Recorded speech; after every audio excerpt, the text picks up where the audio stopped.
Mi hermana dijo que no tenía dinero ni para pañales, pero la encontré brindando con champán usando mi tarjeta. Le di mi tarjeta a mi hermana para los gastos de su bebé. Una noche canceló nuestra cena porque estaba deprimida y sin dinero, pero la descubrí en un restaurante de Luyo. Así que esperé a que pidiera la cuenta para congelarla.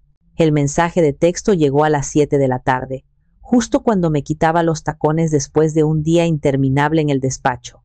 La pantalla de mi celular iluminó el rostro cansado que me devolvía el espejo del recibidor. Era de Ximena, mi hermana menor. Hermanita, perdón, no puedo hoy. El bebé no me dejó dormir y estoy agotada y deprimida. Te quiero. Un suspiro se me escapó, una mezcla de decepción y una punzada de preocupación que siempre sentía por ella. Llevábamos una semana planeando esta cena. Un pequeño respiro para las dos en nuestro restaurante favorito. Pero así era Ximena, y así era su nueva vida de madre, impredecible y abrumadora. No te preocupes, chaparra, descansa. Hablamos mañana, le respondí, borrando la imagen mental de un buen corte de carne y una copa de vino tinto. La idea de una noche de sábado encerrada en mi departamento, con la única compañía de los planos y el eco de mis propios pensamientos, me pareció de pronto insoportable. Había trabajado 60 horas esta semana. Había cerrado un contrato importante. Me merecía algo más que una cena recalentada. Así que, en un impulso, me puse de nuevo los zapatos, retoqué mi maquillaje y decidí no desperdiciar la noche. Iría sola a la casona de la República. Después de todo, era mi lugar favorito, no el de ella. El aire fresco de la noche en Querétaro me recibió al bajar del auto, un bálsamo después del aire viciado de la oficina. Las calles empedradas del centro histórico brillaban bajo la luz de los faroles coloniales. La casona estaba resplandeciente, sus muros de cantera rosa emanando una calidez que siempre me había parecido un refugio. Dejé mi auto con el valet parking y entré. El murmullo de las conversaciones, el tintineo de las copas, el aroma a ajo y vino. Todo era un bálsamo para mi alma cansada. La anfitriona me sonrió, pero antes de que pudiera pedir una mesa para uno, mis ojos barrieron el salón principal por pura costumbre. Y entonces la vi. Mi corazón se detuvo. No, se hizo un nudo apretado y doloroso en mi pecho. En una de las mejores mesas, junto al ventanal que daba al jardín interior, estaba Ximena. No parecía ni agotada ni deprimida. Su cabello estaba perfectamente peinado. Llevaba un vestido nuevo que yo no le conocía y reía. Reía a carcajadas, con la cabeza echada hacia atrás, mostrando una dentadura perfecta. A su lado, su esposo, Braulio, le sostenía la mano sobre la mesa, y frente a ellos, otra pareja, brindando con copas de lo que parecía ser un vino espumoso muy caro. La mesa estaba llena de platillos, de esos que pides para compartir y presumir. Me quedé paralizada en la entrada, sintiendo cómo la sangre se me iba de la cara. Era como ver una escena de una película, una que no tenía sentido, una que me hacía sentir como una extraña en mi propia vida. El sonido de su risa, tan lleno de alegría despreocupada, me golpeó como una cachetada. No era el hecho de que me hubiera mentido, era la facilidad con la que lo había hecho, la absoluta falta de consideración. Antes de que pudiera reaccionar, de que pudiera dar media vuelta y huir, Marco, el mesero que nos conocía desde hacía años, se acercó a mí con una sonrisa amable. Señorita Itzel, qué gusto verla. Lo de siempre, la mesita del patio interior, asentí, incapaz de articular palabra. Mientras me guiaba, su voz continuó, amable e inocente, asestando el golpe final. No se preocupe por nada, ya sabe que todo lo cargamos a su tarjeta de confianza. Su hermana ya está disfrutando por allá. Su tarjeta de confianza. Mis pies se clavaron en el suelo. El murmullo del restaurante se desvaneció y solo pude escuchar esas 4 palabras resonando en mi cabeza. Mi tarjeta. La tarjeta que le había dado para emergencias. para pañales, para la fórmula del bebé, no para cenas de lujo con vestidos nuevos y vino espumoso. El mundo a mi alrededor se inclinó peligrosamente. No era solo una mentira, era un robo a mi confianza, a mi cariño, a mi estúpido y ciego instinto de hermana mayor. Y en ese instante, en medio del restaurante más elegante de la ciudad, entendí que la noche no había hecho más que empezar. Marco me miró, extrañado por mi repentina parálisis. Señorita Itzel, ¿se encuentra bien? Logré esbozar una sonrisa que se sintió como una mueca. Sí, Marco, gracias. Solo necesito un momento. ¿Puedes darme un lugar en la barra, por favor? Algo discreto. Él asintió, confundido pero profesional, y me guió hacia un rincón sombreado del bar de caoba, lejos de la línea de visión directa de la mesa de mi hermana. Pedí un vaso de agua mineral y me hundí en el taburete de cuero, sintiendo el frío del mármol bajo mis codos. Desde allí, oculta tras una columna de cantera, tenía una vista perfecta del teatro de la traición. Y mientras los observaba, las puertas de mi memoria se abrieron de par en par, no con nostalgia, sino con la cruda claridad de un forense examinando una herida antigua. Mi vida entera, me di cuenta, era un museo de pequeñas y grandes injusticias, y yo siempre había sido la curadora silenciosa. La primera pieza de la exhibición apareció vívida en mi mente, mis inquies y años. No pedí mucho, solo una fiesta con mis amigos. El resultado fue una parrillada en el patio trasero de nuestra modesta casa. Mi padre, Rodolfo, estuvo a cargo de la carne, con su delantal manchado y una cerveza en la mano. Mi madre, Estela, corría de un lado a otro con ensaladas y platos de plástico. Fue simple, casi improvisado. Recuerdo que me sentí agradecida, pero también un poco invisible. 2 años después, llegaron los 15 de Ximena. De repente, el dinero no fue un problema. Mis padres pidieron un préstamo. Alquilaron un salón de fiestas elegante. Contrataron un servicio de banquetes y un DJ. Ximena tuvo un vestido de princesa, enorme y pomposo, que costó más que la renta de nuestra casa por 3 meses. Recuerdo a mi madre llorando de emoción al verla. A mí nunca me había mirado así. Y lo peor de todo, recuerdo haber pasado los siguientes 2 años trabajando los fines de semana en una cafetería, entregándole a mi madre la mitad de mi sueldo para ayudar a pagar la fiesta de la nena. Nadie me lo pidió. Simplemente asumí que era mi deber, mi obligación como la hermana mayor, la responsable. La siguiente sala del museo era la galería académica. Desde niña fui la de los 10, la de los cuadros de honor.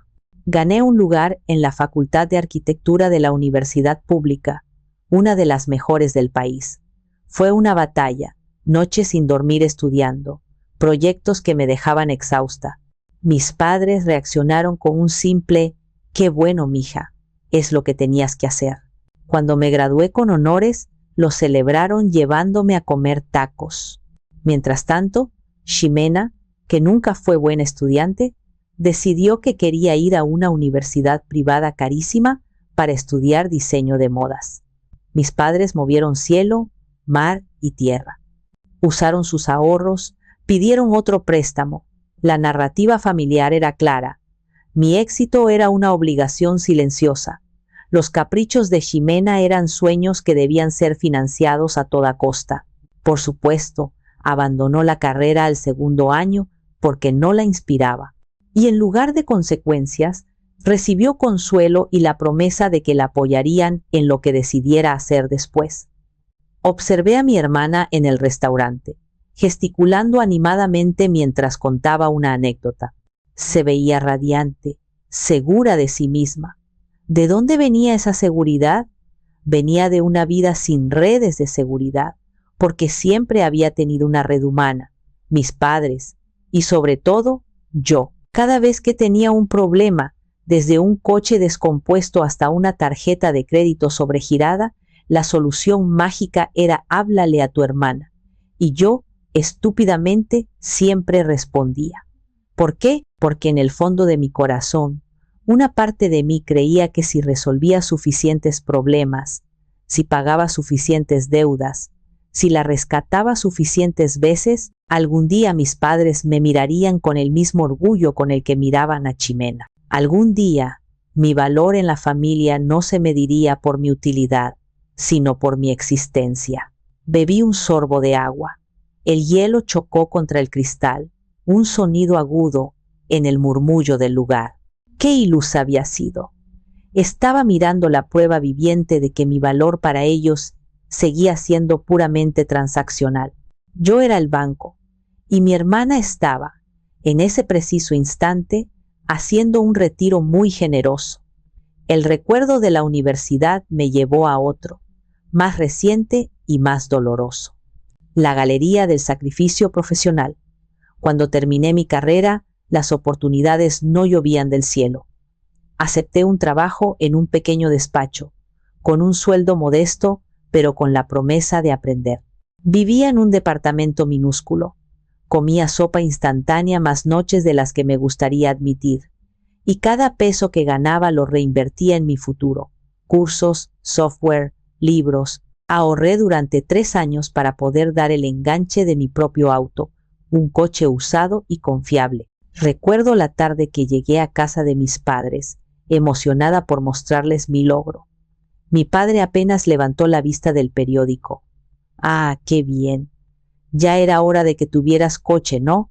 Mi madre añadió: «Ten cuidado, no lo vayas a chocar, que están muy caros los arreglos». Ni una felicitación, ni una pizca de orgullo. Solo una advertencia envuelta en pragmatismo. Un año después, Ximena decidió que quería ser influencer de estilo de vida. No tenía trabajo, ni ahorros, ni un plan concreto, solo un teléfono nuevo y una cuenta de Instagram. Mis padres, por supuesto, estaban fascinados. «La nena es tan creativa», decía mi madre. «Tiene un don para la comunicación».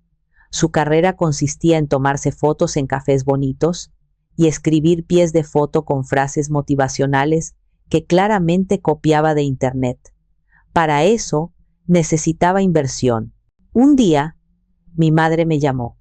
«Oye, mija, fíjate que tu hermana necesita una computadora nueva, una de esas de la manzanita, para editar sus videos. La suya ya está muy lenta».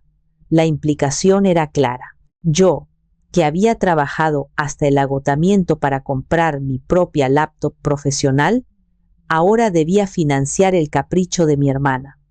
Esa vez me negué. Le dije a mi madre que si Ximena quería una computadora, tenía que trabajar para conseguirla, como todo el mundo. El silencio al otro lado de la línea fue glacial. Luego vino el chantaje emocional. «¿Cómo puedes ser tan egoísta, Itzel? Es tu hermana. ¿No te da gusto verla tratando de salir adelante? A ti que te va tan bien». Esa frase, «a ti que te va tan bien», como si mi éxito fuera una especie de recurso natural ilimitado del que toda la familia tenía derecho a servirse, como si no me hubiera costado sudor y lágrimas, como si, por tener más, estuviera obligada a dar sin medida, sin importar si la causa era justa o no. La discusión terminó mal. Mi madre me colgó el teléfono y no me habló durante 2 semanas. Al final, fue mi tío Eladio, su hermano, quien intervino. «Tu mamá es terca», me dijo, «pero no seas como ella. Cómprale la maldita computadora si eso te da paz. Pero que sepas que yo veo lo que hacen. No es justo». Le hice caso. Le compré la computadora. Ximena la usó durante 6 meses para ver series en Netflix antes de decidir que ser influencer era demasiado trabajo y la abandonó en un rincón de su cuarto. Desde mi escondite en la barra, vi cómo Braulio le servía más vino a Ximena. Ella le sonrió, un gesto íntimo y cómplice. Se veían como la pareja perfecta, exitosa, sin una sola preocupación en el mundo, y me di cuenta de la cruel ironía. La imagen que proyectaban, esa fachada de éxito y bienestar, estaba construida sobre los cimientos de mi esfuerzo, de mis noches en vela, de mis sacrificios silenciosos. Ellos eran la casa bonita, y yo era los cimientos invisibles, enterrados bajo tierra, soportando todo el peso sin recibir nunca la luz del sol. La narrativa familiar que mis padres habían tejido con tanto esmero era una mentira. Ximena no era la frágil y soñadora que necesitaba protección. Era una parásita experta. Y yo no era la hermana fuerte y responsable. Era la anfitriona perfecta, la que permitía que el parásito prosperara. El agua mineral en mi vaso ya no tenía burbujas. Se había quedado plana, insípida, como me sentía yo. Y entonces, como la pieza central y más dolorosa de todo el museo, llegó el recuerdo de hacía apenas 6 meses. La imagen era tan nítida que casi podía oler el aroma a talco y leche de bebé en mi propia cocina. Ximena había aparecido en mi puerta sin avisar. Llevaba al pequeño Mateo en brazos, envuelto en una cobijita azul. Tenía ojeras profundas, el cabello recogido en un chongo desordenado y los ojos hinchados de tanto llorar. Era la viva imagen de la desesperación. «No puedo más», Itzel sollozó, desplomándose en una de las sillas de mi comedor. Mateo, como si sintiera la angustia de su madre, empezó a llorar también. «No puedo más». Me senté a su lado, mi corazón de hermana mayor encogiéndose de inmediato. Le quité al bebé de los brazos y lo arrullé suavemente, paseándome por la cocina hasta que sus sollozos se convirtieron en un suave murmullo. Puse la tetera en el fuego y preparé un té de manzanilla para Ximena. «¿Qué pasa, chaparra?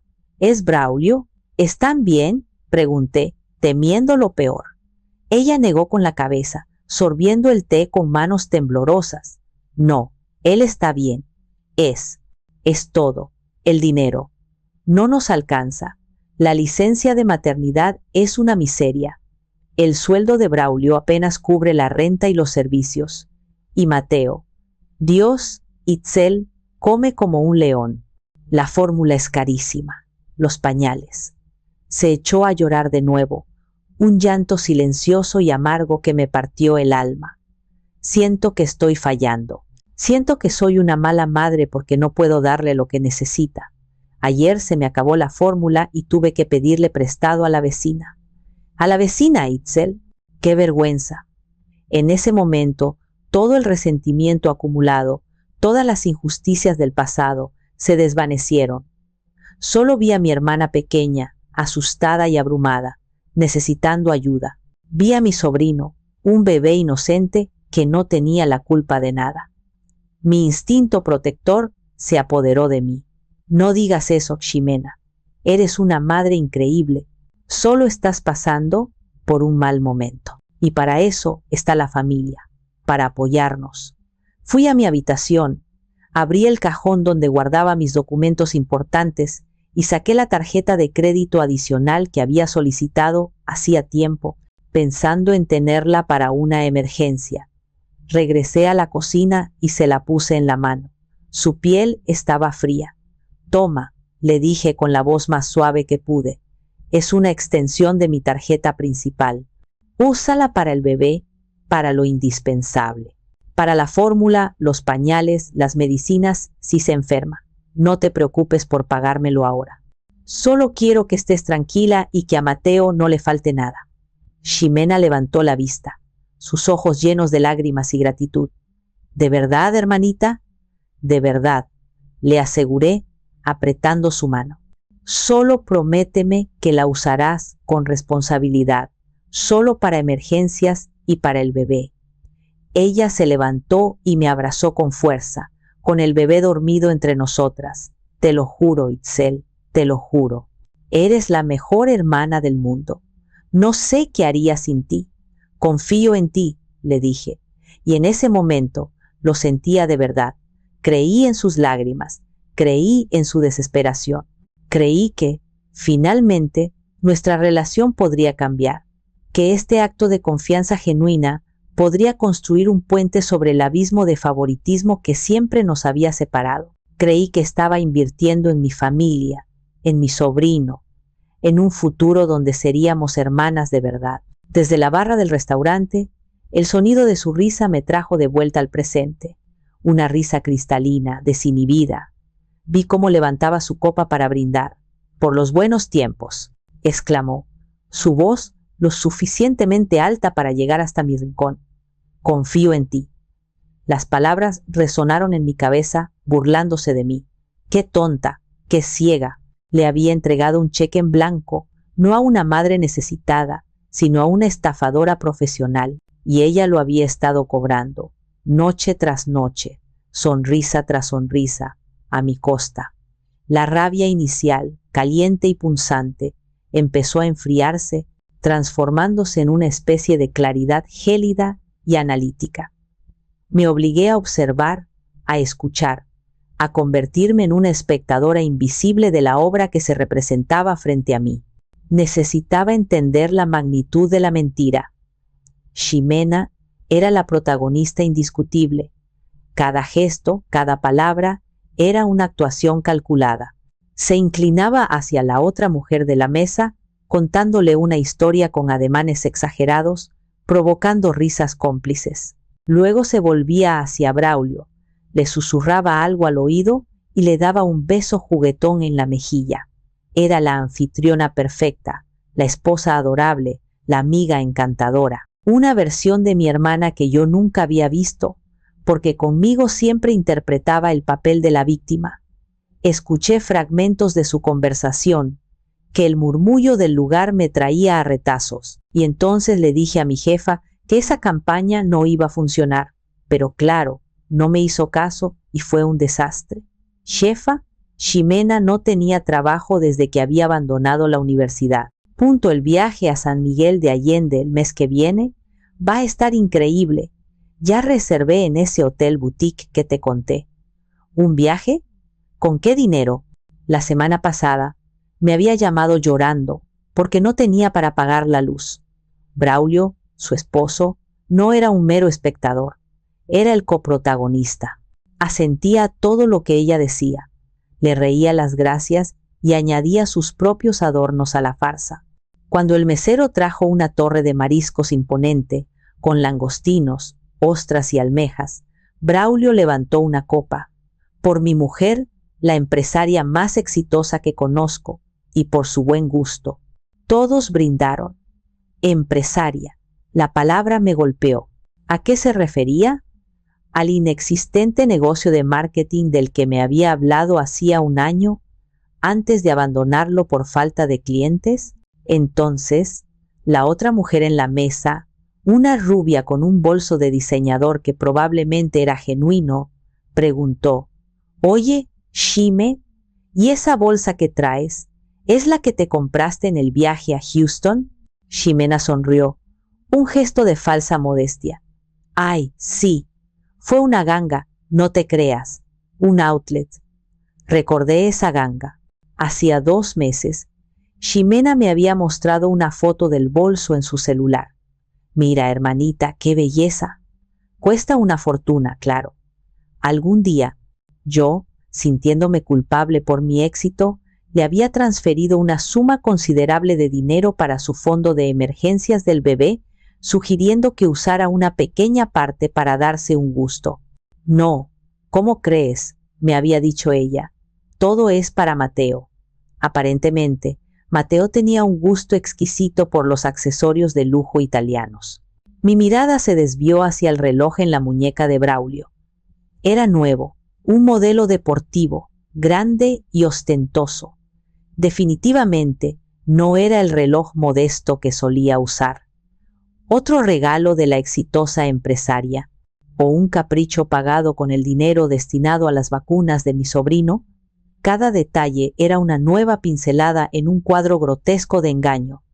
No era solo una cena, era un estilo de vida, una elaborada construcción de prosperidad y éxito, financiada enteramente por mi trabajo, mi sudor y sobre todo por mi estúpida e inagotable confianza. No estaban simplemente disfrutando de una noche agradable, estaban interpretando un papel, y lo hacían con una naturalidad que me helaba la sangre. No había ni una pizca de culpa en sus rostros, ni una mirada furtiva, ni un momento de duda. estaban completamente inmersos en su propia ficción, y yo, la autora y patrocinadora anónima de esa ficción, estaba sentada a 20 metros de distancia, bebiendo agua mineral y sintiendo cómo mi mundo se desmoronaba. La sinfonía de su falsedad era perfecta, cada nota en su lugar, pero yo, desde mi asiento en la sombra, estaba a punto de convertirme en la directora de orquesta y cambiar la partitura para el gran final. El shock se disipó, la tristeza se evaporó. En su lugar se instaló una calma fría, una determinación afilada, como el borde de un bisturí. No iba a montar una escena, no iba a ir a su mesa a gritar y llorar. Eso era lo que Ximena esperaría. Eso me convertiría en la hermana histérica y celosa y le daría a ella, una vez más, el papel de víctima. No, esta vez iba a jugar con sus reglas, pero con mis cartas. Y para eso necesitaba más que una simple sospecha. Necesitaba pruebas, pruebas concretas, innegables. Mi mirada buscó por el salón hasta encontrarlo. El señor Aguilar, el gerente, un hombre de unos 50 años, siempre impecable en su traje oscuro, con una profesionalidad que rayaba en la perfección. Llevaba años siendo cliente de la casona, primero con mis padres, luego sola o con clientes. El señor Aguilar me conocía bien, sabía que era una cliente seria, que pagaba mis cuentas sin chistar y que siempre dejaba una buena propina. Mi lealtad era mi única moneda de cambio en ese momento. Esperé a que se alejara del bullicio de la recepción y se dirigiera a la zona del bar. Me levanté del taburete y me acerqué a él con paso seguro. Señor Aguilar, buenas noches, dije con una voz tranquila, que me sorprendió por su firmeza. Él se giró y una sonrisa de reconocimiento iluminó su rostro. Señorita Itzel, qué placer. ¿No la vi llegar? Le preparamos su mesa. Gracias, pero esta noche es diferente, respondí, bajando la voz. Necesito su ayuda con algo delicado. Su sonrisa se atenuó, reemplazada por una expresión de seria tensión. Me guió a un pequeño rincón cerca de la cava de vinos, lejos de oídos indiscretos. ¿En qué puedo servirle? Respiré hondo. Como usted sabe, mi hermana, la señorita Ximena, está cenando aquí esta noche, y como Marco amablemente me recordó, sus consumos suelen cargarse a mi cuenta. El señor Aguilar asintió. Así es. Es un arreglo que tenemos desde hace unos meses. Bien. Continué, mirándolo directamente a los ojos. Tengo serias sospechas de que esa cuenta está siendo utilizada de forma fraudulenta para gastos que yo no he autorizado. Y antes de tomar cualquier medida, necesito estar segura. Saqué mi cartera. Le mostré mi identificación oficial, donde mi apellido coincidía con el de Ximena. Luego le mostré mi tarjeta de crédito principal, la matriz de la que ella tenía la extensión. Esta es mi cuenta. Yo soy la titular. Y le pido, como un favor personal y confidencial, que me permita ver un estado de cuenta de los cargos hechos con la tarjeta adicional en los últimos meses. Es un asunto familiar muy serio. El señor Aguilar vaciló. Pude ver el conflicto en su rostro. Por un lado, la política de privacidad. Por otro, la lealtad hacia una clienta de años que claramente estaba en una situación angustiosa. Su mirada se desvió por un segundo hacia la mesa de Ximena, donde las risas y el brindis continuaban. Luego me miró de nuevo. Vio la determinación en mis ojos, no la histeria. Vio a una mujer de negocios, no a una hermana despechada.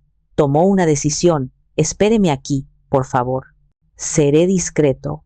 Desapareció por una puerta que llevaba a las oficinas. Los minutos que siguieron fueron los más largos de mi vida. Me quedé de pie junto a la cava, fingiendo admirar las etiquetas de los vinos, mientras mi corazón latía con fuerza contra mis costillas. Cada segundo era una tortura. ¿Y si se negaba? ¿Y si alertaba a Ximena? ¿Y si yo estaba equivocada y solo era una cena aislada? Pero en el fondo sabía que no. Sabía que lo que estaba a punto de ver solo confirmaría la horrible verdad que ya se había instalado en mi estómago. El señor Aguilar regresó, tan silencioso como se fue. Llevaba un sobre de Manila.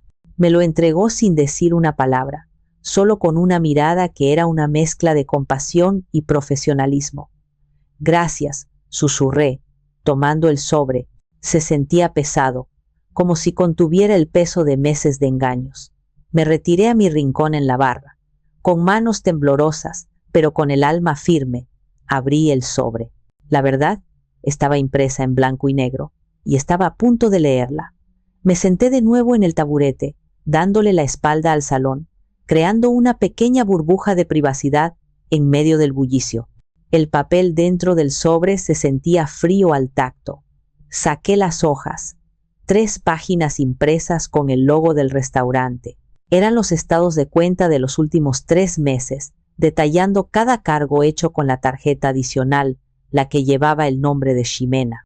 Mi respiración se atoró en mi garganta, mientras mis ojos recorrían la primera línea. Fecha, 15 de julio. Concepto, comida, total, $4.8, casi 5,000 pesos. Recuerdo perfectamente ese día. Ximena me había llamado por la mañana, su voz un hilo de cansancio. Hermanita, Mateo tuvo cólicos toda la noche. No he dormido nada. Braulio está en el trabajo y no tengo ni fuerzas para prepararme un sándwich. Sentí tanta pena por ella que, al terminar mi jornada, pasé por el supermercado y le llevé una compra completa. Sopas, verduras, pollo, fruta. Le llené el refrigerador. «Ay, Itzel, me salvaste la vida», me había dicho, abrazándome en la puerta. Mientras yo le llenaba la despensa, ella se había dado un festín de casi 5,000 pesos en el lugar más caro de la ciudad. Seguí leyendo, y cada línea era un nuevo puñal. Fecha, 28 de julio. Concepto, cena y vinos. Total, $6.2 pesos. Ese día era mi cumpleaños. La había invitado a cenar, solo ella y yo. Me canceló a última hora. Lo siento tanto. Es que Braulio tuvo un día terrible en el trabajo y quiero estar con él. Me pasé mi cumpleaños sola, viendo una película en casa.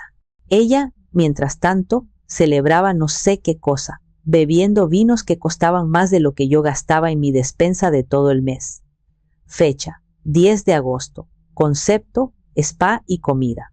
Total, $7.5 pesos. Aquí la descripción era más detallada. Incluía masajes, tratamientos faciales y una comida ligera. Fue el fin de semana que me pidió dinero extra porque el pediatra le había subido el costo de la consulta a Mateo. Le transferí 3,000 pesos sin pensarlo. La lista seguía y seguía. Cenas con amigos, comidas los martes por la tarde, brunch los domingos, botellas de champán francés, cortes de carne importada, postres con nombres impronunciables. Era un desfile de lujo y autoindulgencia. En 3 meses, Ximena había gastado un total de $68.75 pesos, casi 70,000 pesos. Mi mente trabajaba a toda velocidad. Eso era más de lo que ganaba un oficinista promedio en 3 meses. Era el enganche para un coche nuevo. Eran mis últimas vacaciones, las que me tomé después de 5 años sin parar de trabajar. Y lo más cruel, lo que hacía que la bilis me subiera por la garganta, eran mis propios recuerdos superpuestos a esas fechas. Cada cargo exorbitante coincidía con una llamada desesperada, un mensaje de texto lastimero, una historia de carencia y dificultad. Me había mentido mirándome a los ojos, había abusado de mi confianza, de mi cariño, de mi estúpido sentido del deber familiar. Había convertido mi gesto de amor en su cuenta de gastos personal e ilimitada. Doblé las hojas con una precisión metódica. Ya no temblaba. La rabia había quemado toda la tristeza y el shock, dejando solo una resolución de acero. Saqué mi celular y con la misma calma fotografié cada una de las páginas, asegurándome de que cada número, cada fecha fuera perfectamente legible. Me envié las imágenes a mi correo electrónico con el asunto: pruebas fraude Ximena. Luego las subí a mi nube personal. La evidencia ahora vivía en 3 lugares distintos. No iba a desaparecer. Guardé los originales de nuevo en el sobre. Levanté la vista y miré a través del restaurante. Allí estaba ella, riendo, ajena a la tormenta que estaba a punto de desatarse. Se sentía intocable, protegida por el muro de mentiras que había construido. Pero yo tenía en mis manos el martillo que iba a derribar ese muro, ladrillo por ladrillo. La pregunta ya no era si iba a hacer algo. La pregunta era cómo iba a orquestar la demolición. La adrenalina corría por mis venas, pero mi mente estaba extrañamente lúcida. Era la misma sensación que tenía antes de una presentación importante con un cliente. Los nervios controlados, el cerebro funcionando a toda máquina, enfocada en la estrategia. No iba a improvisar. La improvisación lleva al caos, y el caos era el terreno de Ximena. Ella prosperaba en el drama, en las lágrimas, en la confusión. Yo, en cambio, prosperaba en el orden, en la lógica, en los planes bien ejecutados. Tomé una servilleta de papel del dispensador de la barra y saqué la pluma que siempre llevaba en mi bolso. Al diablo con la cena. Esta era mi nueva presentación, mi proyecto más importante. Sobre la superficie blanca y absorbente, empecé a trazar los puntos clave, como si estuviera diseñando la estructura de un edificio. Proyecto. Liberación momento. La clave era el timing. No podía ser ni antes ni después. Tenía que ser en el clímax de su arrogancia, en el momento preciso en que se sintieran más seguros, el momento de la cuenta, cuando la ilusión de riqueza se enfrenta a la fría realidad del pago. Ese era el punto de máxima vulnerabilidad. Arma. Mi arma no sería un grito, sino el silencio de una tarjeta declinada. Saqué mi celular, abrí la aplicación de mi banco. La opción de bloquear temporalmente para la tarjeta adicional de Ximena me sonreía desde la pantalla. Un simple toque, un gesto digital con consecuencias cataclísmicas para su noche perfecta. Confrontación. Nada de escenas en privado, nada de llamadas telefónicas al día siguiente que ella pudiera manipular. La confrontación tenía que ser aquí, ahora. Pública, pero no escandalosa. No necesitaba levantar la voz. Las pruebas hablarían por mí. El sobre con los estados de cuenta sería mi único testigo. Lo colocaría sobre la mesa, un monumento silencioso a su deshonestidad. Salida. Tenía que cortar el flujo de raíz. El bloqueo temporal no era suficiente. Tenía que ser una cancelación definitiva. Y el mensaje tenía que ser inequívoco. Se acabó. Se acabó el dinero. Se acabó la confianza. Se acabó el rescate. A partir de esta noche, ella estaría sola. Mientras escribía, una pregunta incómoda se abrió paso en mi mente, una duda que amenazaba con sabotear mi recién encontrada resolución. ¿Por qué había tardado tanto en darme cuenta? ¿Por qué había ignorado las señales? Y una respuesta aún más dolorosa empezó a formarse. Una parte de mí, una parte que odiaba admitir, necesitaba que Ximena me necesitara. Ser la salvadora, la que resolvía todo, era mi papel en la familia. Era la única forma en que recibía una mínima atención, aunque fuera una atención basada en la utilidad. Su dependencia era mi validación. Me detuve, la pluma suspendida sobre la servilleta. Estoy enojada por el engaño, o porque me doy cuenta de que, sin importar cuánto pague, nunca seré invitada a su fiesta. La pregunta me golpeó con la fuerza de una revelación. Mi ira no era solo contra ella, también era contra mí misma, contra mi cobardía para poner límites, contra mi necesidad de comprar afecto. Esta noche entonces no se trataba solo de castigar a Ximena, se trataba de liberarme a mí, de romper mis propias cadenas, la cadena de la culpa, la cadena de la responsabilidad autoimpuesta, la cadena de la niña que todavía buscaba la aprobación de sus padres. Miré mi reflejo en el espejo oscuro detrás de las botellas del bar. Vi a una mujer de 35 años, con ojeras por el trabajo y una tristeza en la mirada que no había notado antes. Esa mujer merecía algo mejor, merecía respeto, y el respeto, me di cuenta, no se pide, se exige. A veces, con un gesto tan simple como bloquear una tarjeta de crédito, doblé la servilleta y la guardé en mi bolso, junto al sobre. El plan estaba completo, ya no había dudas. Levanté la vista hacia su mesa. Estaban pidiendo postres, riendo mientras veían la carta. El acto final de su comedia estaba por comenzar, y yo, desde la oscuridad, estaba lista para bajar el telón. El tiempo pareció ralentizarse. Cada minuto se estiraba, cargado de una tensión que solo yo podía sentir. Observé cómo Marco le servía los postres con una floritura, un volcán de chocolate para Braulio, una panna cotta con frutos rojos para Ximena y algo que parecía un tiramisú para la otra pareja. Comían despacio, saboreando cada bocado, alargando el momento, completamente ajenos a la tormenta que se cernía sobre ellos. Yo, por mi parte, sentía una calma extraña, casi antinatural. La calma que precede a una decisión irrevocable era como estar en el ojo de un huracán. A mi alrededor, el caos de las conversaciones y el chocar de los cubiertos. Dentro de mí, un silencio absoluto.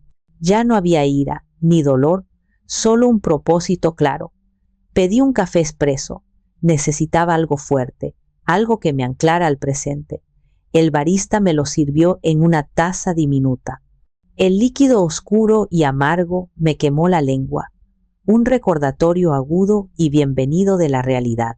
Sostuve la taza caliente entre mis manos, absorbiendo su calor mientras mis ojos no se apartaban de la mesa de Ximena. Estudié a mi hermana.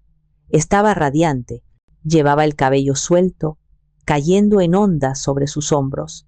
Su maquillaje era impecable. Hablaba con una seguridad que yo rara vez le había visto. Era como si, al gastar mi dinero, absorbiera una parte de mi poder, de mi éxito. Se vestía con mi esfuerzo y se adornaba con mi sacrificio.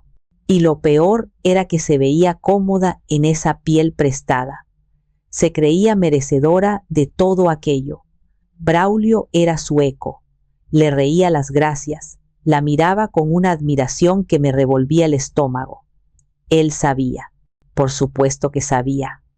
Ningún hombre en su sano juicio creería que su esposa, sin trabajo y con un bebé, podía permitirse ese estilo de vida de la nada. Él no solo era cómplice, era un beneficiario entusiasta. Disfrutaba de la farsa tanto como ella. Finalmente, después de lo que pareció una eternidad, terminaron sus postres. Se reclinaron en sus sillas, satisfechos, con la complacencia de aquellos que creen que el mundo les pertenece. Braulio, con un aire de suficiencia, hizo un gesto amplio con la mano para llamar a Marco. La cuenta, por favor, cuando puedas. Mi corazón dio un vuelco. Era la señal. El momento había llegado. Miré el reloj de mi celular, 8:42 de la tarde. Tenía que actuar rápido. La transacción en un restaurante puede tardar unos minutos, pero no podía arriesgarme. Con un pulso sorprendentemente firme, deslicé el dedo por la pantalla y abrí la aplicación de mi banco. Navegué hasta la sección de mis tarjetas. Allí estaba la tarjeta principal a mi nombre y debajo la tarjeta adicional a nombre de Ximena de la O. Al lado un pequeño interruptor verde que decía activa. Respiré hondo. Este simple gesto digital era más poderoso que cualquier grito, más elocuente que cualquier discurso. Era un corte limpio, quirúrgico. Era el final. Marco ya se acercaba a la mesa de Ximena con la pequeña cartera de cuero que contenía la cuenta. Mis dedos se movieron. Clic. El interruptor verde se deslizó hacia la izquierda y cambió a un gris inerte. Sobre él apareció una palabra en letras rojas. Bloqueada. Levanté la vista justo a tiempo para ver a Braulio tomando la cartera de manos de Marco. La abrió, sacó mi tarjeta de crédito con una familiaridad insultante y se la entregó al mesero sin siquiera mirarla. Marco la tomó y se dirigió a la terminal de pago más cercana. Me quedé inmóvil, sosteniendo mi celular con la pantalla aún encendida. La palabra bloqueada brillaba en la penumbra del bar. Una pequeña palabra, un universo de consecuencias. La calma antes de la tormenta había terminado. Los primeros vientos del huracán estaban a punto de desatarse, y yo tenía un asiento en primera fila. Mientras Marco caminaba hacia la terminal de pago, una duda repentina me asaltó. ¿Y si el bloqueo no era instantáneo? ¿Y si había un retraso en el sistema? La idea de que la transacción pasara, de que ellos simplemente firmaran y se fueran riendo, ignorantes de todo, me llenó de un pánico helado. No podía dejarlo al azar.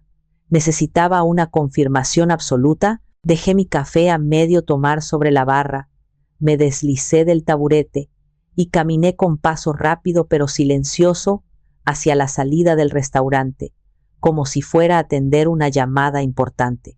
El aire fresco de la noche me golpeó la cara.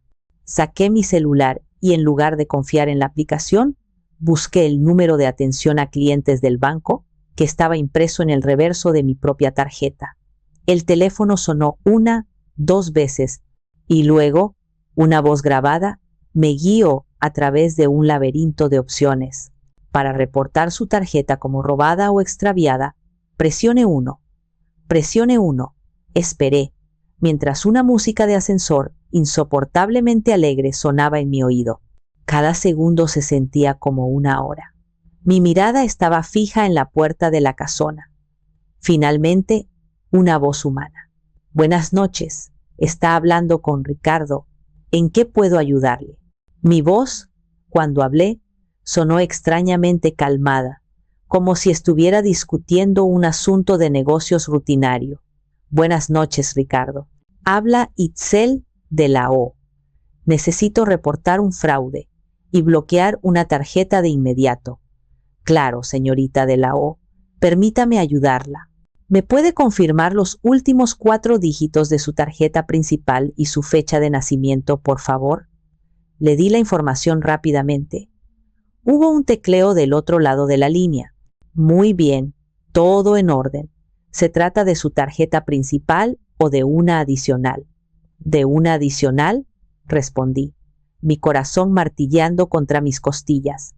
La que está a nombre de mi hermana, Ximena de la O. ¿Y cuál es el motivo del reporte, señorita?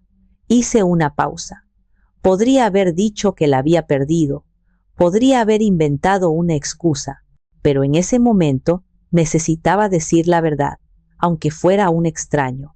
La tarjeta está siendo utilizada para realizar cargos que yo no he autorizado. Considero que es un fraude. Entiendo perfectamente, señorita. Lamento mucho el inconveniente. Procederé a cancelar la tarjeta adicional de forma permanente en este momento. ¿Está de acuerdo? Sí, por favor. De forma permanente e inmediata, enfaticé la última palabra. Perfecto. Deme un segundo. Escuché más tecleos. Imaginé a Marco en el restaurante, pasando la tarjeta por la terminal por segunda vez.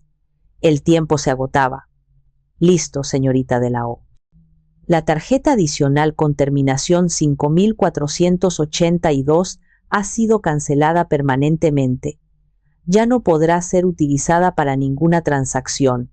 El bloqueo es efectivo desde este preciso instante. Un suspiro de alivio se me escapó, tan profundo que casi me mareo. Gracias, Ricardo. Muchas gracias. No hay de qué. Le enviaremos una confirmación por escrito a su domicilio. ¿Hay algo más en lo que pueda ayudarla? No, eso es todo. Buenas noches. Colgué el teléfono y me apoyé contra el muro de cantera fría del edificio. El bloqueo ya no era un interruptor gris en una aplicación. Era un hecho, irreversible, definitivo. La llamada no había sido solo para confirmar, me di cuenta. Había sido un acto simbólico. Al decir la palabra fraude en voz alta, había hecho que todo fuera real. Había dejado de ser un drama familiar silencioso para convertirse en un delito financiero. Había trazado una línea en la arena. Respiré hondo, el aire nocturno llenando mis pulmones. Me sentí más ligera. El peso de meses, de años de resentimiento, comenzaba a disiparse. Me enderecé, alicé mi saco y volví a entrar al restaurante. Mi paso era firme, mi cabeza alta. Ya no era una espectadora escondida en las sombras. Era la protagonista de mi propia historia y estaba a punto de entrar en escena para el acto final. El escenario estaba listo, las luces puestas, el público, involuntario pero presente. Era hora de la función. Regresé a mi puesto de observación en la barra justo a tiempo para ver el comienzo del espectáculo. Marco, el mesero, se acercaba a la mesa de Jimena con una expresión de cortés perplejidad. Llevaba en la mano la pequeña terminal de pago y la tarjeta de crédito. «Disculpe, señor», le dijo a Braulio, manteniendo la voz baja pero audible para mí. «La he pasado 2 veces, pero el sistema la rechaza. Dice, transacción declinada». El rostro de Braulio pasó de la complacencia a la irritación en un segundo. «¿Cómo que declinada? Debe ser un error de su máquina. Inténtelo de nuevo», ordenó, con ese tono de alguien que no está acostumbrado a que le digan que no. «Ya lo he intentado 3 veces, señor, incluso en la otra terminal», replicó Marco, siempre profesional pero con un matiz de firmeza. «La tarjeta simplemente no pasa». El silencio se instaló en la mesa. Las sonrisas se habían borrado. La pareja que los acompañaba se miraba, visiblemente incómoda. Ximena dejó de juguetear con su copa de vino y miró a Braulio, con una pregunta en los ojos. «¿Qué pasa, mi amor?» «Nada, seguro es una tontería del banco», dijo Braulio en voz alta, más para convencerse a sí mismo que a los demás. Se encogió de hombros, tratando de restarle importancia. «A veces pasa, dame eso». Le arrebató la tarjeta a Marco y la examinó como si pudiera encontrar una falla física en el plástico. Luego se la devolvió. «Mira, llama al gerente, que lo arreglen. Es la tarjeta corporativa de la empresa de Itzel, nunca falla». ¿Tarjeta corporativa? La mentira era tan descarada, tan audaz, que casi me reí. Mi tarjeta personal, la que pagaba con el sudor de mi frente, convertida en un beneficio empresarial en su fantasía. El señor Aguilar, que había estado observando la situación desde la distancia, se acercó a la mesa. «Buenas noches, ¿hay algún problema?». Braulio le explicó la situación, con un aire de indignación. «Su sistema no funciona. Esta tarjeta tiene fondos de sobra». El señor Aguilar tomó la tarjeta y la miró. Luego, con una sutileza admirable, sus ojos se encontraron con los míos por encima de las cabezas de los comensales. Le di un levísimo, casi imperceptible asentimiento. Él entendió. «Permítame intentarlo yo mismo en la terminal principal de la oficina», dijo, dirigiéndose a Braulio. «A veces es más confiable. Regreso en un momento». Se retiró con la tarjeta en la mano, no hacia la oficina, sino hacia un teléfono discreto en la recepción. Fingió hacer una llamada. Después de 1 minuto, regresó a la mesa. «Mis disculpas, señores», dijo con una voz grave y definitiva. «Acabo de hablar con el banco emisor. La tarjeta no tiene ningún problema técnico. Ha sido bloqueada y cancelada directamente por el titular de la cuenta. Me informan que la cancelación es permanente. Si una bomba hubiera caído en medio del restaurante, el efecto no habría sido más devastador». La cara de Braulio se descompuso. Pasó del rojo de la ira al blanco pálido del shock. Ximena abrió la boca, pero no emitió ningún sonido. Se quedó con los labios entreabiertos, sus ojos fijos en el señor Aguilar, como si hubiera hablado en un idioma extraterrestre. La pareja de amigos empezó a cuchichear, su incomodidad convertida en una fascinación morbosa por el drama que se desarrollaba. Eso es imposible», balbuceó Braulio. «Debe haber un error. El titular, mi cuñada, ella nunca haría eso». Y en ese preciso instante, como si fuera una señal del destino, decidí que era mi momento de entrar en escena. La declaración del señor Aguilar colgó en el aire, densa e irrefutable. La atmósfera en la mesa cambió de la incomodidad a un pánico apenas contenido. Braulio, que siempre se había proyectado como un hombre en control, parecía un niño al que le acababan de quitar su juguete favorito. Su fachada de macho alfa se desmoronó, revelando al hombre inseguro y dependiente que realmente era. ¿Cancelada? ¿Permanentemente? Repitió, como si saborear las palabras pudiera cambiar su significado. Tiene que llamar de nuevo. Dígales que es un error. El señor Aguilar mantuvo su postura, impasible. Señor, el banco fue muy claro. La decisión fue tomada por la titular, la señorita Itzel de la O. Nosotros no podemos hacer nada al respecto. Al mencionar mi nombre, una chispa de comprensión, o quizás de miedo, cruzó por los ojos de Ximena. Su mirada empezó a moverse nerviosamente por el restaurante, escaneando los rostros, buscando algo, o a alguien. Fue entonces cuando Braulio cometió el siguiente error, uno que solo profundizó su humillación. Con un suspiro exasperado, sacó su propia cartera. Bueno, ¿qué remedio? Tendré que pagar yo. El servicio aquí es pésimo, por cierto. Abrió la cartera con un gesto que pretendía ser casual, pero sus manos temblaban ligeramente. Sacó una tarjeta dorada y se la entregó a Marco, que había permanecido en silencio junto a la mesa. Cóbrese de aquí y tráigame el libro de reclamaciones. Marco tomó la tarjeta y regresó a la terminal. La insertó. Esperó. Y luego, el pequeño aparato emitió un pitido agudo y definitivo. Marco levantó la vista, su rostro una máscara de disculpa profesional. Lo siento mucho, señor. Esta también fue rechazada. El golpe fue brutal. La cara de Braulio se contrajo en una mueca de incredulidad. ¿También? ¿Pero si acabo de usarla esta tarde? Rebuscó frenéticamente en su cartera, sacando un fajo de billetes. Los contó rápidamente bajo la mesa. Pude ver desde mi asiento que no era ni una cuarta parte de lo que costaba la cuenta. El pánico se volvió palpable. Ximena empezó a hurgar en su bolso de diseñador, el mismo que había comprado con mi dinero. Sacó una pequeña cartera y la abrió. Estaba prácticamente vacía. Sus ojos se llenaron de lágrimas, lágrimas de frustración y vergüenza, no de arrepentimiento.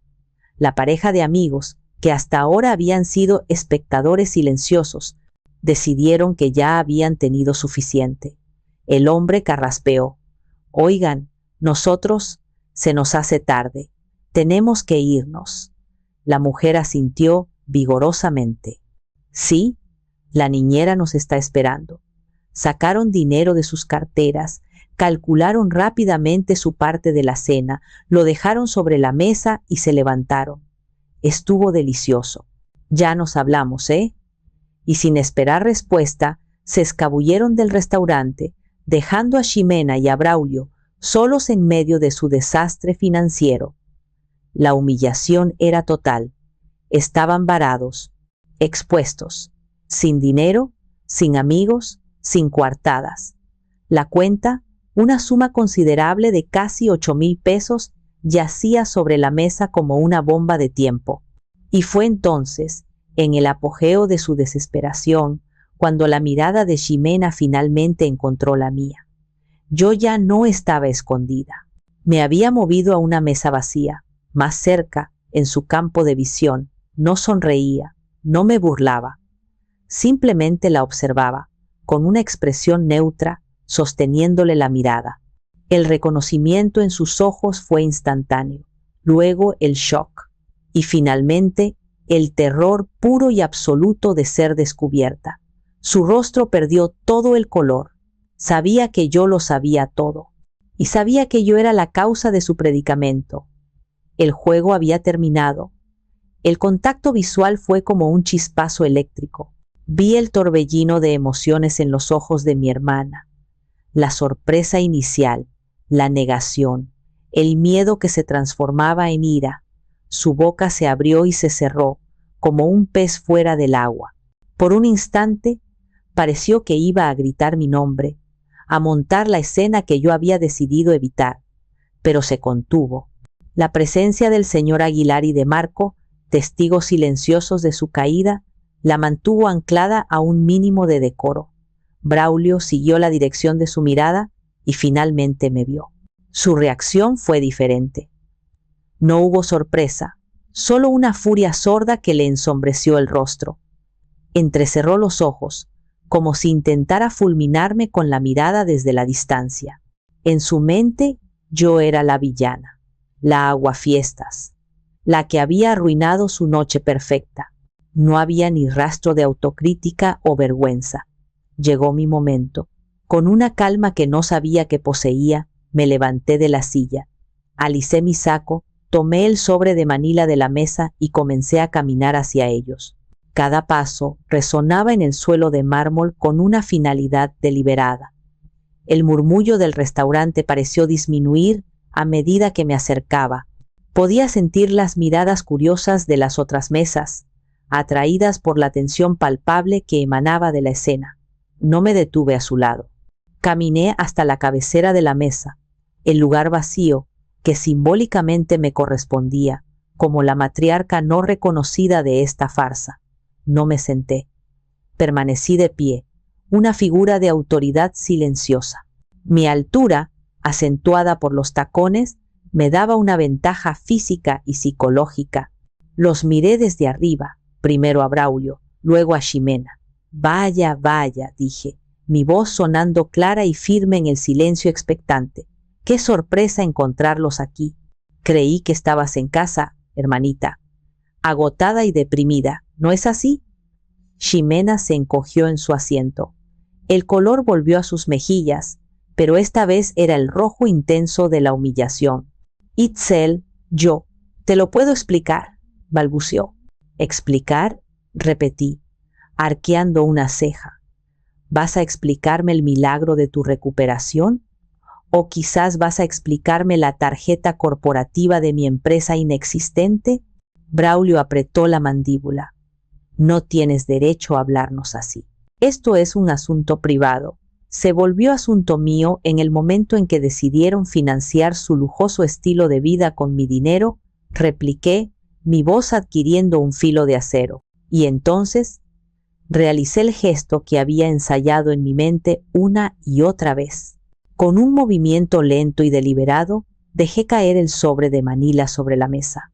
Aterrizó justo en el centro, entre los restos de su festín, con un sonido suave pero definitivo. Y se volvió un asunto muy público cuando intentaron pagar una cuenta de 8,000 pesos con una tarjeta que ya no existe. El señor Aguilar y Marco seguían allí, inmóviles. No intentaron irse. Se habían convertido, sin quererlo, en el jurado de este juicio improvisado. No sé de qué hablas, dijo Ximena, su voz un susurro tembloroso. Era su última y patética línea de defensa, la negación. ¿No? Pregunté, inclinándome ligeramente hacia adelante, apoyando las yemas de mis dedos en la mesa. Entonces, permíteme refrescarte la memoria. Con un solo dedo, deslicé el sobre hacia ella. Ábrelo. Anda. Quiero que veas con tus propios ojos el costo de tu agotamiento y tu depresión. Sus manos temblaban mientras alcanzaba el sobre. Sus ojos suplicaban, buscando en mí un rastro de la hermana mayor que siempre la perdonaba. Pero esa hermana, me di cuenta, había muerto hacía un par de horas, en la entrada de este mismo restaurante. La mujer que estaba de pie frente a ella era alguien nuevo, alguien que había aprendido, por las malas, el valor de decir basta. Con dedos torpes y vacilantes, Ximena abrió el sobre. Sacó las 3 hojas de papel. Sus ojos se abrieron como platos al reconocer el formato del estado de cuenta, las columnas de fechas, conceptos y cifras. Empezó a leer, y con cada línea, una nueva capa de su compostura se desprendía. Vi cómo su respiración se aceleraba, cómo sus hombros se hundían. La evidencia era abrumadora, metódica, incontestable. Esta tarjeta, dije, mi voz cortando el aire como un cuchillo, era para pañales, Ximena para fórmula, para las vacunas de Mateo. para que pudieras dormir tranquila sabiendo que a tu hijo no le faltaría nada esencial. Hice una pausa, dejando que el peso de mis palabras se asentara. Dime, ¿en qué categoría de esencial para el bebé entra una torre de mariscos de 5,000 pesos? Ella no respondió. Solo negaba con la cabeza, las lágrimas empezando a correr por sus mejillas perfectamente maquilladas. ¿O una botella de Moet Chandon de 4,000? Continué, implacable. Quizás el bolso de 30,000 pesos que le dijiste a tus amigos que compraste en un outlet era para guardar los pañales. ¿No es así? Braulio intentó intervenir. Ya basta, Itzel. La estás humillando. ¿Humillándola? Me giré hacia él, mi mirada cargada de un desprecio que ya no me molestaba en ocultar.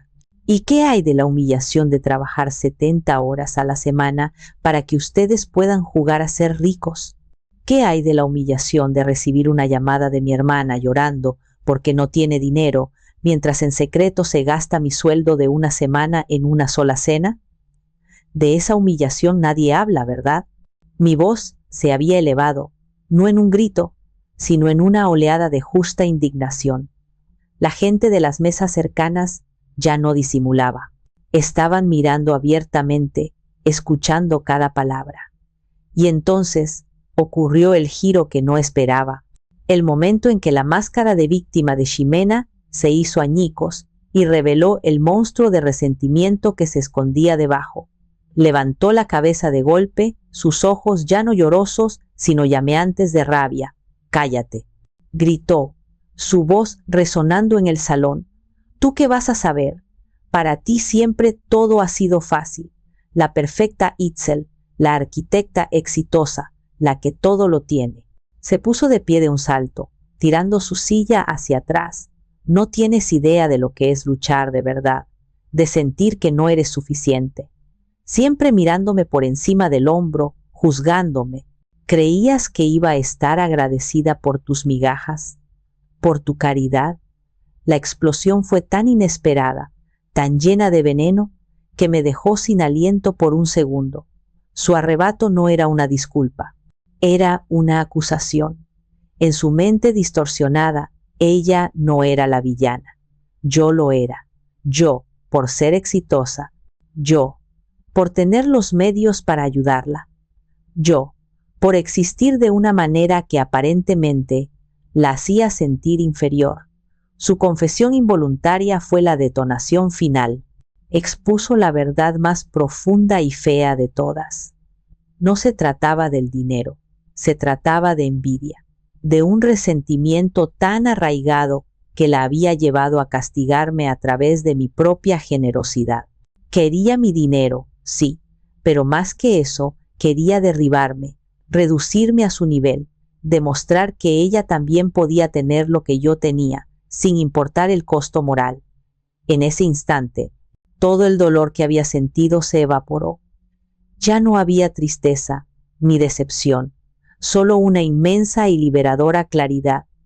El monstruo finalmente había mostrado su verdadero rostro, y no era digno de mi compasión.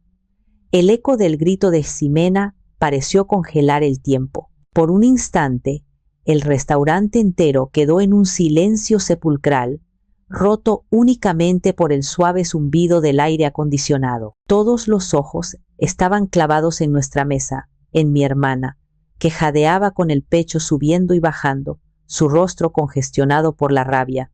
Su arrebato, diseñado para herirme y ponerme a la defensiva, tuvo el efecto contrario.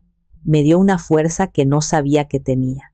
La verdad, por fea que fuera, era liberadora. Ya no tenía que adivinar sus motivos, ni buscar excusas para su comportamiento. Ella misma los había puesto sobre la mesa crudos y venenosos. Sonreí. No fue una sonrisa de alegría, sino una sonrisa triste, irónica. «Gracias, Ximena», dije con una calma que la descolocó. «Gracias por ser finalmente honesta. Ahora todo tiene sentido». La reacción de los demás fue inmediata. La pareja de amigos que se había ido y que probablemente esperaban en la puerta para ver el final del drama, ahora tenían la confirmación que necesitaban para cortar lazos. Braulio miraba a su esposa como si nunca la hubiera visto antes. La imagen de la dulce y desvalida Ximena se había hecho añicos, revelando a una mujer amargada y resentida. Fue él quien se derrumbó. Se dejó caer en su silla, cubriéndose la cara con las manos. La humillación de ser expuesto como un fraude financiero era una cosa. La humillación de descubrir que su esposa lo había estado usando en su retorcida guerra personal contra mí era otra muy distinta. Su mundo, construido sobre las mentiras de ella y el dinero mío, se había venido abajo en menos de 10 minutos. Ximena pareció darse cuenta de su error garrafal. Su ira se desinfló, reemplazada por un pánico desesperado. Miró a su alrededor, a los rostros de los extraños que la juzgaban, al de su marido que no podía ni mirarla, y finalmente a mí. Itzel, yo no quise decir eso. Yo. Empezó a balbucear, intentando dar marcha atrás, reconstruir la máscara de víctima. Pero era demasiado tarde. La caja de Pandora estaba abierta. Sí quisiste, la interrumpí suavemente. Y está bien. Es mejor saber la verdad. Me giré hacia el señor Aguilar, que había observado todo con una estoica profesionalidad. Le pido 1000 disculpas por esta escena tan lamentable en su restaurante. No se preocupe, señorita Itzel, respondió él, su tono mostrando un claro favoritismo. Entendemos perfectamente. Mientras me preparaba para dar mi golpe de gracia y marcharme, una punzada de tristeza me atravesó, aguda e inesperada. No era victoria lo que sentía, era una profunda sensación de pérdida. Estaba perdiendo a mi hermana. O, para ser más precisos, estaba perdiendo la ilusión de la hermana que siempre había querido tener y que evidentemente nunca había existido. Era un duelo por una relación que estaba muerta mucho antes de esta noche, pero cuyo certificado de defunción se acababa de firmar. Acepté el dolor, lo dejé pasar a través de mí y luego lo solté. Era un paso necesario para mi propia sanación. Levanté la barbilla, mi resolución renovada. Este no era un final triste para mí, era el comienzo de mi libertad. Me había quitado un peso de encima, un peso que ni siquiera sabía que cargaba con tanta fuerza, el peso de la esperanza no correspondida. Miré a Ximena por última vez. Estaba llorando de nuevo, pero esta vez eran lágrimas de autocompasión. Lloraba por ella misma, por haber sido descubierta, por las consecuencias que ahora tendría que enfrentar. En ningún momento vi un atisbo de arrepentimiento por lo que me había hecho, y eso fue todo lo que necesité para saber que mi decisión era la correcta. No se puede salvar a quien no quiere ser salvado, y definitivamente no se debe financiar la destrucción que ellos mismos eligen. Era hora de terminar la función. Cada segundo que permanecía allí era un segundo más que le concedía a su drama, y yo ya no quería ser parte de su elenco. Me giré, dándoles la espalda a ambos, y caminé con paso firme hacia la salida. Pero me detuve a medio camino, junto a la estación de servicio donde Marco, el mesero, observaba todo con ojos como platos. Le dirigí una sonrisa tranquilizadora.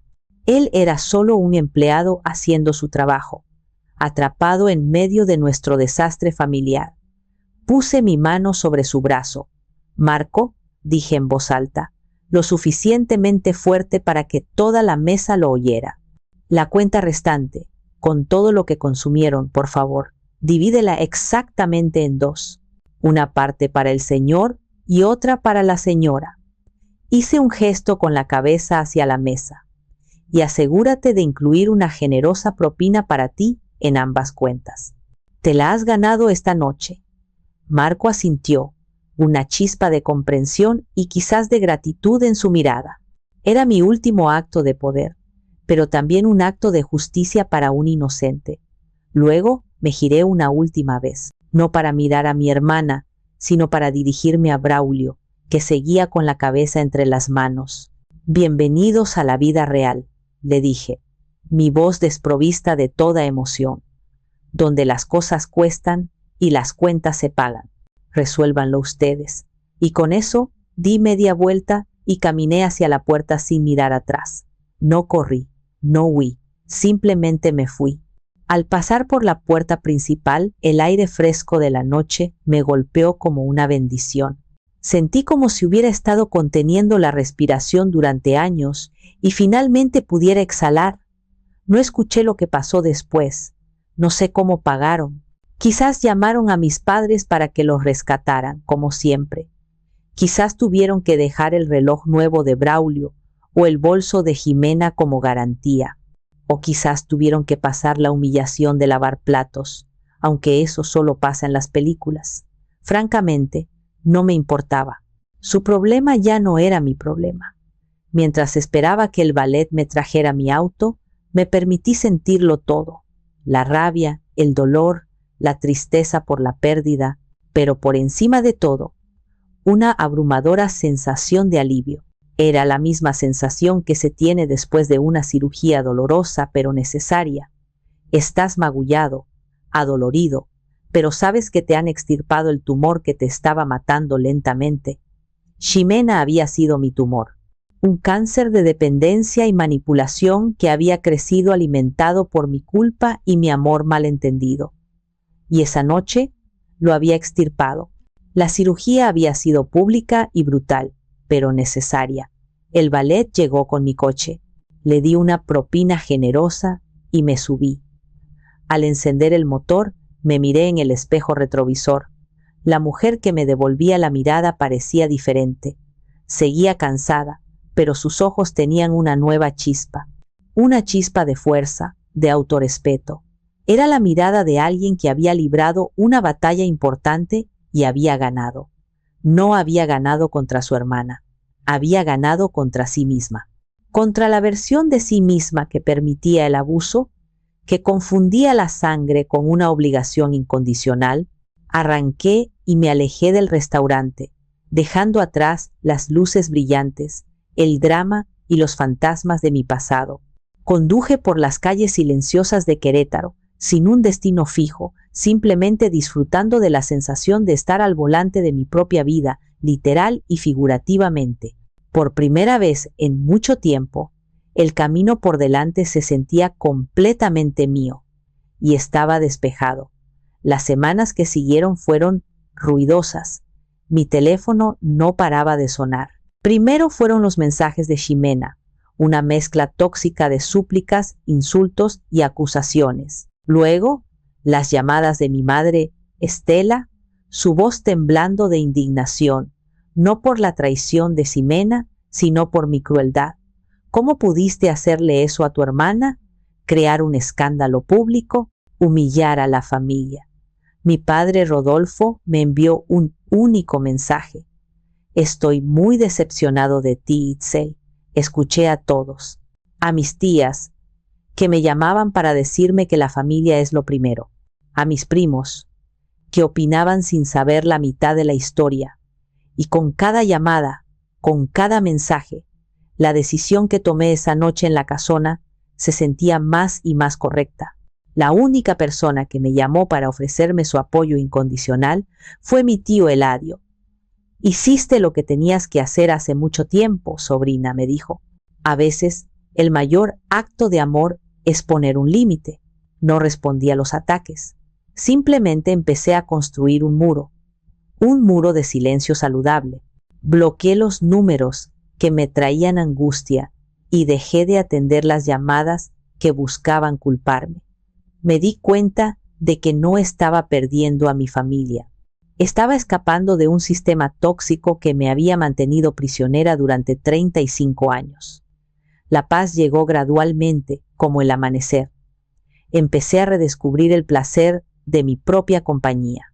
Usé el dinero que ya no se fugaba en la cuenta de Ximena para inscribirme en clases de pintura, un sueño que había pospuesto durante años. Planeé un viaje a Oaxaca, sola, para explorar las ruinas y disfrutar de la comida. Mi vida no se volvió perfecta, pero se volvió mía. La tristeza por la hermana que nunca tuve a veces regresa como un eco lejano. Pero ya no es un dolor agudo. Es una cicatriz, un recordatorio de la batalla que libré para reclamar mi propia vida. He aprendido que la sangre te hace pariente, pero es la lealtad, el respeto y la honestidad lo que te convierte en familia. Y a veces, la familia que eliges, empezando por elegirte a ti misma, es la más importante de todas. ¿Tomé la decisión correcta al exponerla así o debí haberlo manejado en privado? ¿Qué harían ustedes en mi lugar?